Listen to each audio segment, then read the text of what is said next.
കൊച്ചു കുട്ടികൾക്ക് പോലും ലൈംഗിക അതിക്രമം ഉണ്ടാവുകയാണ്. അപ്പോൾ അതിനെ പ്രിവെൻറ്റ് ചെയ്യാനായിട്ടുള്ള ആദ്യത്തെ കാര്യം കുട്ടികൾക്ക് സെക്സ് എഡ്യൂക്കേഷൻ കൊടുക്കുക എന്നുള്ളതാണ്. 18 വയസ്സും 13 വയസ്സാകുമ്പോൾ മാത്രമല്ല കൊടുക്കേണ്ടത്. ഒരു 2 വയസ്സ് 3 വയസ്സാകുമ്പോൾ കുട്ടികളോട് പറഞ്ഞു കൊടുക്കുക ഏതൊക്കെയാണ് അവരുടെ പ്രൈവറ്റ് ഏരിയ, സ്വകാര്യ ഭാഗങ്ങൾ ഏതാണെന്നുള്ളത്.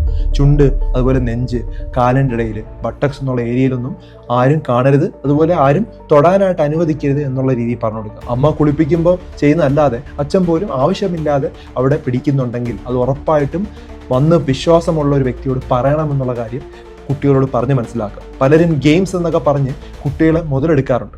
കുട്ടികൾ അറിയുന്നത് തന്നെ വളരെ ലേറ്റാണ്. ഈ ഇടയ്ക്ക് അങ്ങനെ ഒരു മരണം നടന്ന് നിങ്ങൾ അറിഞ്ഞു കാണും. 1.5 വർഷമാണ് സെക്ഷുവലി അസോൾട്ട് ചെയ്തത്. അങ്ങനെ എന്തെങ്കിലും ഒരു സാഹചര്യം ഉണ്ടായാൽ നോ എന്ന് പറയുക, അവിടെ നിന്ന് ഓടുക, വിശ്വാസമുള്ള ആളോട് പറയണം. ഇതാണ് കുട്ടികളോട് പറഞ്ഞു കൊടുക്കേണ്ടത്. അതുപോലെ കുട്ടി നമ്മളോട് എന്തെങ്കിലും വന്ന് പറയുമ്പോൾ ഒരു കാരണവശാലും നമ്മൾ ചൂടാകുകയോ അതുപോലെ തന്നെ നമ്മൾ അവരെ കളിയാക്കുകയോ ചെയ്യരുത്. അവർ വളരെ കാര്യമായിട്ട് എടുക്കണം. അതുപോലെ പല സ്ട്രേഞ്ചേഴ്സ് ചില മുട്ടായികളും ഗിഫ്റ്റുകളും തരുന്നുണ്ടെങ്കിൽ നോ എന്ന് പറയുക. പേരൻസിൻ്റെ അനുവാദമില്ലാതെ ഇത്തരത്തിലുള്ള കാര്യങ്ങൾ വാങ്ങിക്കരുതെന്നുള്ള കാര്യവും കുട്ടികളോട് പറഞ്ഞ് മനസ്സിലാക്കുക.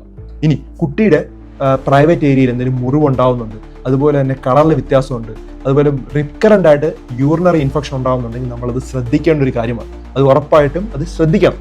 ഇനി കുട്ടിയുടെ ബിഹേവിയറിൽ ചേഞ്ച് വരുന്നു. അതായത് പെട്ടെന്ന് കുട്ടി വളരെ വിഷമത്തിലോട്ട് മാറുക, ഒറ്റയ്ക്കിരുന്ന് കരയുക, കൂട്ടുകാരിൽ നിന്ന് കളിക്കാൻ പോവാതെ ഒരു സൈഡിൽ മാറിയിരിക്കുക, അതുപോലെ തന്നെ എപ്പോഴും കുറ്റബോധം കാണിക്കുക, മൂഡ് സ്വിങ് ഉണ്ടാവുക, ഇതുപോലെ എന്തെങ്കിലും ഉണ്ടെങ്കിൽ ഉറപ്പായിട്ടും കുട്ടിയോട് ചോദിച്ച് മനസ്സിലാക്കുക അവന് മാനസികമായിട്ട് എന്തെങ്കിലും ബുദ്ധിമുട്ട് അനുഭവപ്പെടുന്നുണ്ടോ എന്നുള്ളത്. ചിലപ്പം ഇല്ലാന്നേ പറയുള്ളൂ. കുട്ടിയോട് വീണ്ടും ചോദിക്കരുത്. അതിന് പകരം എന്ത് ചെയ്യണം, കുട്ടിയുടെ ജീവിതത്തിൽ നടന്ന കാര്യവും അന്ന് മോളിൽ പോയ സമയത്ത് നമ്മൾ എന്തൊക്കെ ചെയ്തു എന്നുള്ള കാര്യങ്ങളൊക്കെ ചോദിച്ച് പതിച്ച് അവൻ്റെ ജീവിതത്തിലോട്ട് ഇറങ്ങിയതിന് ശേഷം വീണ്ടും ചോദിക്കുക, ആരെങ്കിലും നിന്നെ വേദനിപ്പിച്ചോ, എന്തെങ്കിലും ബുദ്ധിമുട്ടുണ്ടോ എന്നുള്ള രീതിയിൽ ഓപ്പൺ ആയിട്ടൊരു ക്വസ്റ്റ്യൻ ചോദിക്കുക. അപ്പോൾ ഉറപ്പായിട്ടും കുട്ടി നിങ്ങളോട് ഷെയർ ചെയ്യും. അപ്പോൾ ഈ ഒരു കാര്യം വളരെ വ്യക്തമായിട്ട് മനസ്സിലാക്കുക. ധാരാളം ആളുകളുടെ അറിവിലേക്ക് ഇത് ഷെയർ ചെയ്ത് കൊടുക്കുക.